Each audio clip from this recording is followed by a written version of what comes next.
जय श्री कृष्ण दोस्तों। आचार्य अपने शिष्य के साथ तीर्थ यात्रा पर निकले। कुछ देर चलने के बाद वे थकान निकालने बीच घने जंगल में ही रुक गए। इतने में आचार्य को कुछ आवाजें सुनाई दी।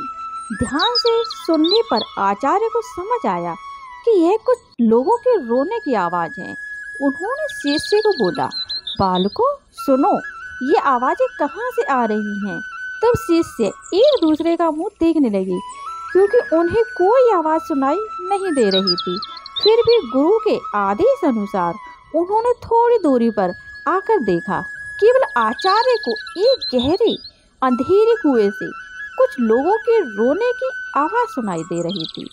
आचार्य ने कुएं में झांक कर देखा तो उन्हें 5 लोगों बहुत बुरी दिशा में रोते हुए दिखाई दिए, लेकिन शिष्य को ना आवाज़ सुनाई दी और ना ही कुछ दिखाई दिया। तब आचार्य ने उन 5 लोगों को मुस्कुराते हुए देखा और पूछा, भाई किन कर्मों का भोग रहे हो? तब वे 5 को जोर जोर से रुदन करने लगे।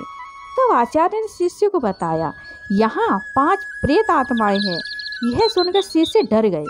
तब आचार्य बोले, बालकों डरो नहीं, तुम सभी इनसे ज़्यादा शक्तिमान हो, क्योंकि तुम सब कर्मों से महान हो और ये सभी आज अपनी पिछली करनी का भोग रहे हैं। आज के समय में इनसे दुर्बल कोई नहीं है।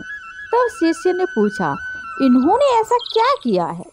तब पहली आत्मा ने उत्तर दिया कि वह पिछले जन्म में ब्राह्मण था, भिक्षा मांगता था, लेकिन उस भिक्षा को भोग विलास में खर्च करता था।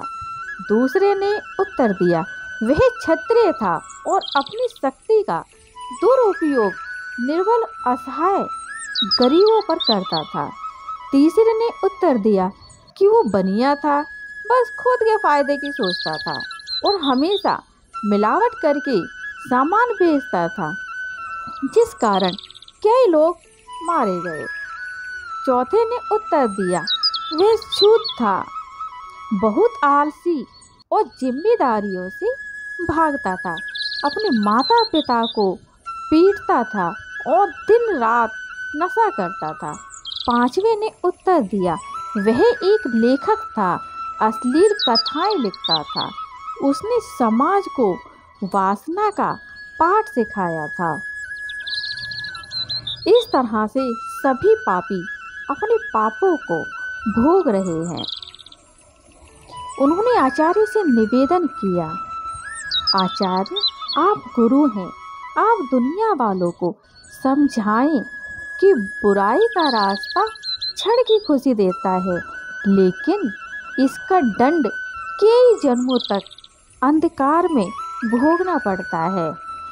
मनुष्य को कर्मों का फल भोगना ही पड़ता है, फिर वो किसी भी जन्म में हो।